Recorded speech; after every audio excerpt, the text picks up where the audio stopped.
الحمد لله رب العالمين والصلاة والسلام على أشرف الأنبياء والمرسلين فأعوذ بالله من الشيطان الرجيم بسم الله الرحمن الرحيم في قلوبهم مرض فزادهم الله مرضا ولهم عذاب عليم بما كانوا يكذبون۔ تمام تعریفیں اللہ سبحانہ و تعالی کے لیے لائق و زیبا ہے جو ہمارا خالق، مالک اور رازق ہے۔ درود سلام ہو نبی محترم و مکرم پر جس پر اللہ رب العالمین نے قرآن مجید جیسی عظیم کتاب نازل فرمائی۔ معزز سامعات، السلام علیکم ورحمۃ اللہ وبرکاتہ۔ میں اور آپ دیکھ رہے ہیں نفاق اور منافق کی نشانیاں۔ تو آئیے اس کی تیسری قسط میں اور آپ داخل ہوتے ہیں، لیکن اس سے پہلے سرسری طور پر دیکھتے چلیں کہ منافق کی جو 7 نشانیاں میں نے پہلی اور دوسری قسط میں بیان کی ہیں وہ کیا ہیں۔ نمبر 1، جھوٹ بولنا، یعنی منافقوں کی بہت بڑی نشانی یہ ہے کہ وہ ہمیشہ جھوٹ بولتے ہیں اور ان کی زبان پر سچ کم ہی آتا ہے۔ پھر دوسری چیز جو میں نے اور آپ نے سماعت کی وہ ہے مکر و فریب کرنا اور دھوکہ دینا۔ منافقوں کی ایک نشانی یہ بھی ہے کہ وہ مکر و فریب کرتے ہیں اور دھوکہ بازی کرتے ہیں، حتیٰ کہ وہ اللہ رب العالمین کو بھی دھوکہ دینے کی کوشش کرتے ہیں، حالانکہ وہ ایسا نہیں کر سکتے۔ اللہ رب العالمین نے یہ بات سورہ بقرہ میں ارشاد فرما دی، یخادعون اللہ والذین آمنوا وما یخدعون الا انفسهم وما یشعرون۔ یہ لوگ اللہ رب العالمین کو اور ایمان والوں کو دھوکہ دینا چاہتے ہیں، حالانکہ یہ لوگ اپنے آپ کو دھوکہ دے رہے ہیں۔ پھر اس کے علاوہ میں نے اور آپ نے تیسری جو بات سماعت کی وہ یہ ہے کہ اصلاح یعنی زمین میں فساد پھیلانا، اصلاح کم کرنا اور فساد زیادہ پھیلانا۔ منافقوں کی ایک بہت بڑی نشانی ہے کہ وہ معاشرے میں اصلاح کا دعویٰ کرتے ہیں لیکن پھر بھی فساد مچاتے ہیں۔ اللہ رب العالمین نے یہ بات بھی سورہ بقرہ میں فرما دی، وَإِذَا قِيلَ لَهُمْ لَا تُفْسِدُوا فِي الْأَرْضِ قَالُوا إِنَّمَا نَحْنُ مُصْلِحُونَ۔ اور جب انہیں کہا جائے کہ زمین میں فساد نہ بپا کرو تو وہ کہتے ہیں کہ ہم تو اصلاح کرنے والے ہیں۔ خوب سن لو، حقیقت میں یہی لوگ اصلاح کرنے والے نہیں ہیں بلکہ مکر و فریب کرنے والے ہیں۔ پھر ایک چیز جو میں نے اور آپ نے سماعت کی وہ یہ ہے کہ صحابہ اکرام رضی اللہ عنہم کو برا بھلا کہنا۔ منافقوں کی ایک بہت بڑی نشانی ہے کہ وہ ان شخصیات کو برا بھلا کہتے ہیں جن کے ذریعے اللہ تعالیٰ کا دین پوری دنیا تک پہنچا، جن کے ذریعے ہمارے نبی حضرت محمد مصطفیٰ صلی اللہ علیہ وسلم کی شریعت آپ کی امت تک پہنچی، جن کے ذریعے آپ صلی اللہ علیہ وسلم کی ایک ایک سنت اور آپ صلی اللہ علیہ وسلم کا ایک ایک ارشاد محفوظ رہا۔ تو یہ صحابہ اکرام کو برا بھلا کہتے ہیں اور یہ منافقوں کی نشانیاں ہیں۔ اور ایک چیز جو میں نے اور آپ نے سماعت کی وہ ہے غداری کرنا۔ منافقوں کی ایک بہت بڑی نشانی ہے کہ وہ اللہ تعالیٰ سے عہد کرنے کے بعد غداری کرتے ہیں اور اپنے عہد کو توڑ دیتے ہیں، جیسا کہ اللہ رب العالمین نے سورہ توبہ میں یہ ارشاد فرمایا، وَمِنْهُمْ مَنْ عَاهَدَ اللَّهَ لَئِنْ آتَانَا مِنْ فَضْلِهِ لَنَصَّدَّقَنَّ وَلَنَكُونَنَّ مِنَ الصَّالِحِينَ۔ اور ان میں سے کچھ ایسے ہیں جنہوں نے اللہ تعالیٰ سے عہد کیا تھا اگر اللہ رب العالمین اپنی مہربانی سے مال و دولت عطا کرے گا تو ہم ضرور صدقہ کریں گے اور نیک بندے بن جائیں گے۔ پھر جب اللہ رب العالمین نے اپنی مہربانی سے انہیں مال عطا کر دیا تو وہ کنجوسی کرنے لگے۔ دیکھتے ہیں منافق کی ایک اور نشانی کفار اور یہود سے دوستانہ تعلقات قائم کر کے مسلمانوں کے خلاف سازشیں کرنا۔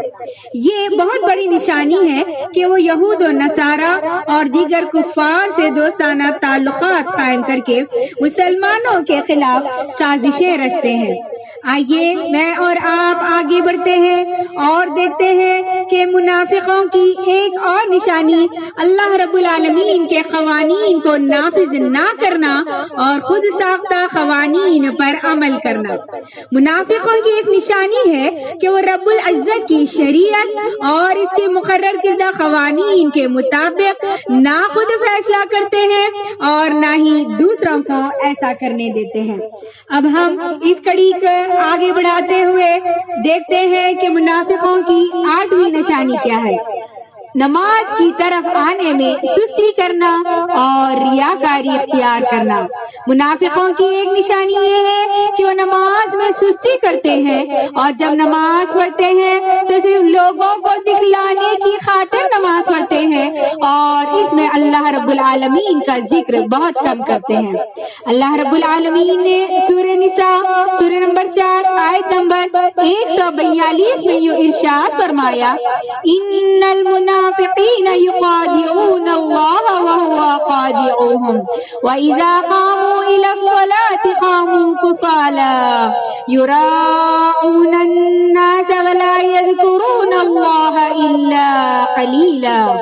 یہ منافق اللہ سے دھوکہ بازی کرتے ہیں جبکہ اللہ رب العالمین ہی انہیں دھوکے کا بدلہ دینے والا ہے، اور جب وہ نماز کے لیے کھڑے ہوتے ہیں تو بڑی کاہلی کی حالت میں کھڑے ہوتے ہیں، صرف لوگوں کو دکھلانے کے لیے کہ وہ نماز ادا کر رہے ہیں اور اللہ کو یہ لوگ کم ہی یاد کرتے ہیں۔ اسی طرح اللہ رب العالمین نے سورۃ توبہ میں ارشاد فرمایا، وَلَا يَأْتُونَ الصَّلَاةَ إِلَّا وَهُمْ كُسَالَىٰ، اور نماز کو نہایت سستی کی حالت ہی میں وہ ادا کرتے ہیں۔ منافقوں پر خاص طور پر 2 نمازیں انتہائی بھاری ہوتی ہیں، نماز عشاء اور نماز فجر۔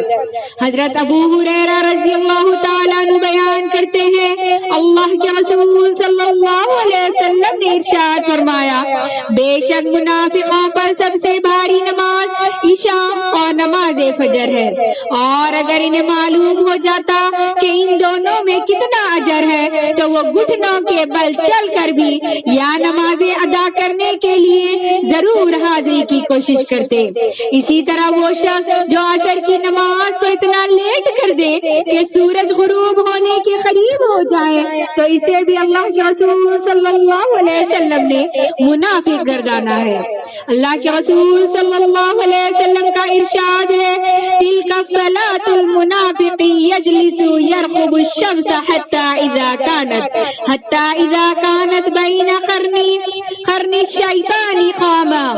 وہ منافق کی نماز ہے کہ وہ سورج کی تاک لگائے بیٹھے رہے یہاں تک کہ جب سورج شیطان کے 2 سنگوں کے درمیان پہنچ جائے، یعنی غروب ہونے کے قریب ہو تو کھڑے ہو جائے، پھر عصر کی 4 ٹھونگے جلدی جلدی مار لے اور ان میں اللہ رب العالمین کا ذکر کم ہی کرے۔ آئیے دیکھتے ہیں منافق کی 9ویں نشانی، مسجد میں نماز یا جماعت ادا کرنے سے پیچھے رہنا۔ منافقوں کی ایک اور بڑی نشانی یہ ہے کہ وہ باجماعت نماز ادا کرنے کے لیے مسجد میں حاضر نہیں ہوتے اور اکثر و بیشتر اس سے پیچھے ہی رہ جاتے ہیں۔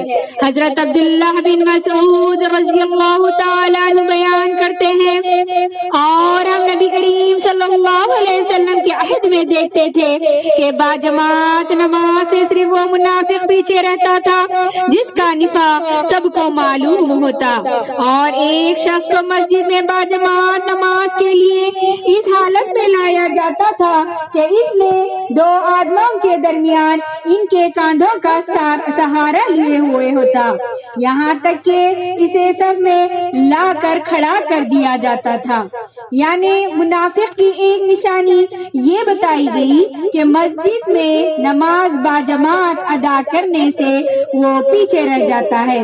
آئیے منافق کی ایک اور نشانی میں اور آپ سماعت کرتے ہوئے آگے بڑھے۔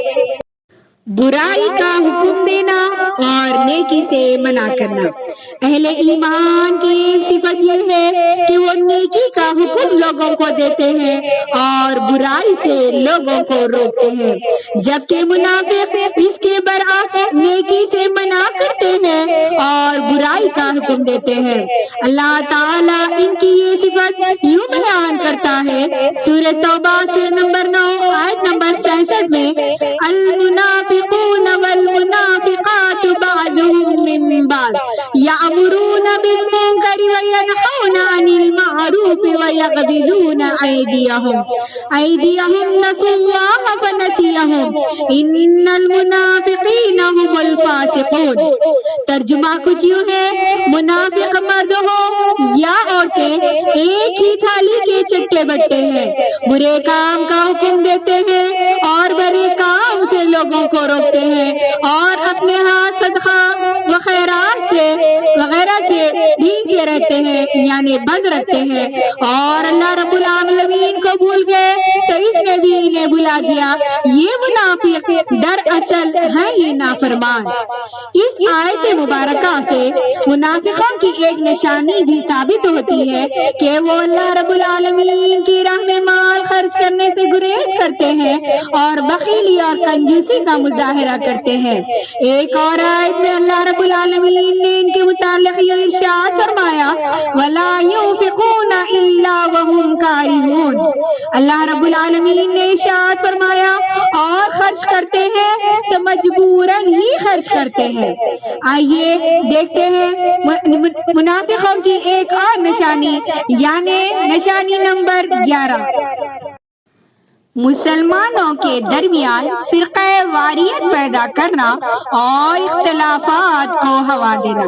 منافقوں کی ایک نشانی ہے کہ وہ مسلمانوں کا اتفاق و اتحاد قطعاً پسند نہیں کرتے، اور ان کی ہمیشہ یہ کوشش ہوتی ہے کہ وہ مسلمانوں کے مابین، مسلمانوں کے درمیان اختلافات اور نزاعی امور کو ہوا دے کر انہیں فرقوں میں تقسیم کرے، خاص طور پر مساجد کے ذریعے ان میں تفرقہ ڈالے۔ منافقین مدینہ منورہ کی اس صفت کو اللہ تعالیٰ نے یوں بیان فرمایا، یعنی اللہ رب العالمین نے سورہ توبہ میں ارشاد فرمایا، والذین اتخذوا مسجدا ضرارا وکفرا وتفریقا بین المؤمنین وارصادا لمن حارب اللہ ورسولہ من قبل وليحلفن ان اردنا الا الحسنى واللہ یشہد انہم لکاذبون۔ کچھ اور ہیں جنہوں نے مسجدیں بنائی اس غرض سے کہ وہ دعوت حق کو نقصان پہنچائے، کفر پھیلائے، منافقوں میں تفرقہ ڈالے، اور یہ ان لوگوں کے لیے کمین گاہ ہے جو اس سے قبل اللہ رب العالمین اور اس کے رسول اللہ صلی اللہ علیہ وسلم سے برسر پیکار رہے ہیں، اور وہ قسمیں کھاتے ہیں کہ ہمارا ارادہ بلائی کے سوا کچھ نہ تھا، اور اللہ گواہی دیتا ہے کہ یہ یقیناً جھوٹے ہیں۔ یہ آیت کریمہ ان منافقوں کے بارے میں نازل ہوئی جنہوں نے اسلام اور مسلمانوں کو نقصان پہنچانے کی خاطر ایک مسجد بنائی۔ ان کا پروگرام یہ تھا کہ وہ اس مسجد کو اپنے اڈے اور کمین گاہ کے طور پر استعمال کریں گے، اس کے علاوہ وہ اس کے ذریعے مسلمانوں میں تفرقہ ڈالیں گے۔ انہوں نے اللہ کے رسول صلی اللہ علیہ وسلم کو دعوت دی کہ آپ تشریف لائے اور اس میں 2 رکعت نماز ادا کریں۔ آپ صلی اللہ علیہ وسلم اس وقت تبوک کو روانہ ہو رہے تھے، چنانچہ آپ صلی اللہ علیہ وسلم نے کہا، میں واپسی پر یہاں نماز پڑھوں گا۔ پھر جب آپ صلی اللہ علیہ وسلم واپس لوٹ رہے تھے تو وحی کے ذریعے آپ صلی اللہ علیہ وسلم کو اس مسجد کی حقیقت سے آگاہ کر دیا گیا، اس لیے آپ صلی اللہ علیہ وسلم نے اس میں نماز ادا نہ کی بلکہ اسے گرانے کا حکم صادر فرمایا۔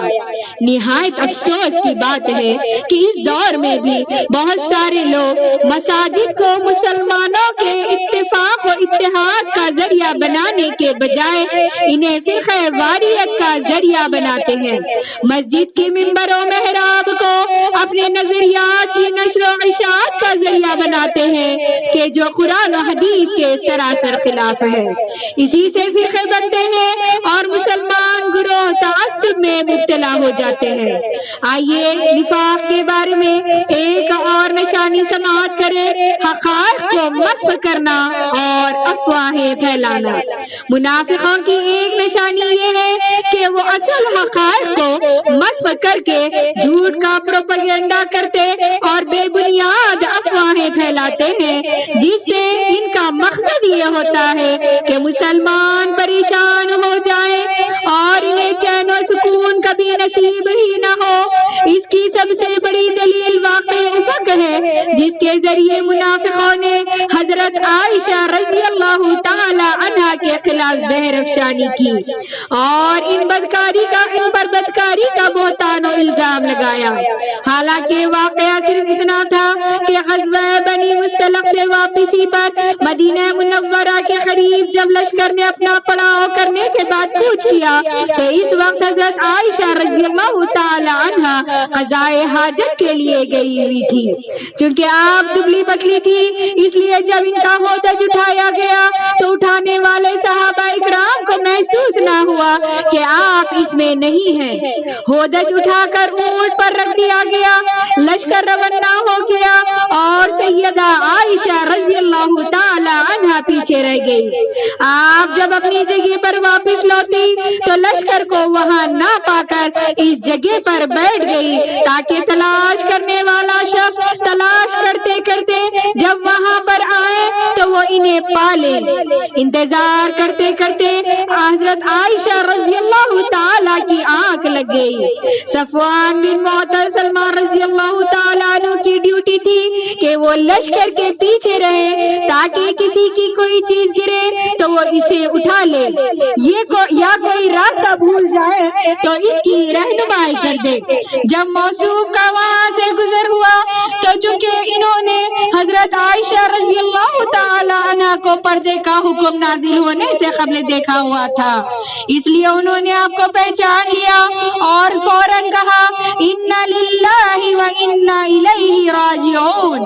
یہ سن کر حضرت عائشہ رضی اللہ تعالیٰ عنہ بیدار ہو گئی اور فوراً چہرے کا پردہ کر لیا۔ صفوان رضی اللہ تعالیٰ عنہ نے اپنی سواری کو ان کے قریب بٹھایا اور اپنا چہرہ مبارک دوسری طرف موڑ لیا تاکہ حضرت عائشہ رضی اللہ تعالی عنہ اس پر سوار ہو جائے۔ وہ سوار ہوئی اور پھر صفوان رضی اللہ تعالی عنہ سواری کی نکیل پکڑ کر لشکر کے پیچھے پیچھے روانہ ہو گئے۔ جب منافقوں نے یہ منظر دیکھا کہ حضرت عائشہ رضی اللہ تعالی عنہ صفوان رضی اللہ تعالی عنہ کے ساتھ اکیلی آ رہی ہے تو فوراً ہی ان پر بہتان اور الزامات باندھنا شروع کر دیا، پھر ان کے بارے میں بد کلامی شروع کر دی اور مدینہ منورہ میں یہ جھوٹی خبر پھیلا دی کہ صفوان رضی اللہ تعالیٰ عنہ نے حضرت عائشہ رضی اللہ تعالیٰ عنہ سے نعوذ باللہ برائی کی ہے۔ منافقوں نے اس بہتان کا اتنا پروپیگنڈا کیا کہ مسلمان بھی اس میں بہت بہک گئے اور اس واقعے کو سچ جاننے لگے۔ اس واقعے کے نتیجے میں اللہ کے رسول صلی اللہ علیہ وسلم بہت زیادہ پریشان ہو اٹھے۔ خود حضرت عائشہ رضی اللہ تعالیٰ عنہ بیمار ہو گئی اور آپ کے والدین بھی شدید پریشانی میں مبتلا ہو گئے۔ آخر کار اللہ رب العالمین نے سیدہ عائشہ رضی اللہ تعالیٰ عنہ کی برات کے متعلق آیت نازل کر دی جن میں اللہ رب العالمین نے اس واقعے کو بہتان عظیم اور منافقوں کو جھوٹا قرار دیا۔ تو معزز سامعین، یہ تھے نفاق اور منافق کی چند نشانیاں۔ انشاءاللہ ثم انشاءاللہ چند اور نشانیاں لے کر آخری قسط لے کر میں آپ تمام کے سامنے بہت جلد حاضر ہونے کی کوشش کروں گی۔ آخر میں اللہ رب العالمین سے دعا گو ہوں کہ اللہ رب العالمین ہمارے دلوں میں چھپے نفاق کو نکال ظاہر کرے۔ الہ العالمین ہماری دلوں کو پاک و صاف کر دے۔ الہ العالمین ہماری ہر نیکیوں کو قبول فرما لے۔ الہ العالمین ہم تمام کو جنت الفردوس نصیب فرمائے۔ آمین ثم آمین۔ وآخر الدعوانا ان الحمد للہ رب العالمین۔ السلام علیکم ورحمۃ اللہ وبرکاتہ۔